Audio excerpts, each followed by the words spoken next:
നോക്ക്, ഒരു പട്ടവും ഒരു കുട്ടി. ഈ കുട്ടി പട്ടം പറപ്പിച്ചുകൊണ്ടിരിക്കുകയായിരുന്നു. പട്ടം ഇങ്ങനെ പൊങ്ങി പൊങ്ങി ആകാശത്തിലൂടെ പറന്നുകൊണ്ടിരിക്കുകയാണ്. കാറ്റിന്റെ ഗതി അനുസരിച്ച് കുട്ടി ഇങ്ങനെ നൂല് അയച്ചു വിട്ടുകൊണ്ടിരുന്നു. അങ്ങനെ പൊങ്ങി പൊങ്ങി നക്ഷത്രങ്ങൾക്കിടയിലൂടെ സഞ്ചരിച്ച് ചന്ദ്രനിലെത്തണമെന്നായിരുന്നു പട്ടത്തിന്റെ മോഹം. അപ്പോഴാണ് ഒരു കിളി ഇങ്ങനെ പറന്നു വന്നത്. എന്ത് കിളിയാ മാഷേ?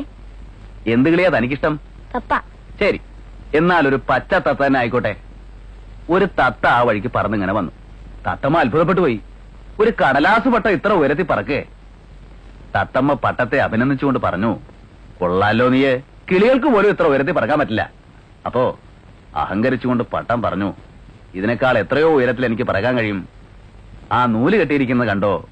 ആ നൂലിന്റെ അറ്റം പിടിച്ചിരിക്കുന്ന കുട്ടിയെ കണ്ടോ? അവൻ ആ നൂലിങ്ങനെ വലിച്ചു പിടിച്ചിരിക്കുകയാണ്.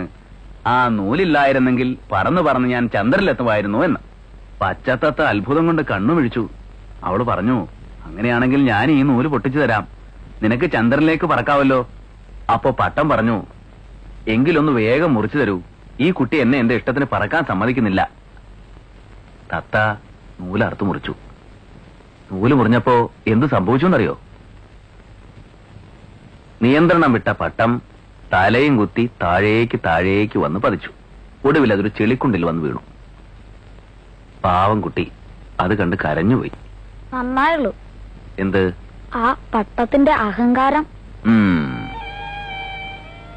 കുട്ടികളെ, നിങ്ങളാണ് ഉയരത്തിൽ പറക്കുന്ന ആ പട്ടങ്ങൾ.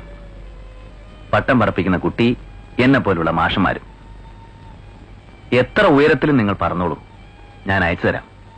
കാറ്റിന്റെ ഗതിക്കനുസരിച്ച് നിയന്ത്രിച്ച് ചന്ദ്രനിലെത്തിക്കാം. ആ നൂല് ഒരു ബന്ധനമായിട്ട് കാണരുത്.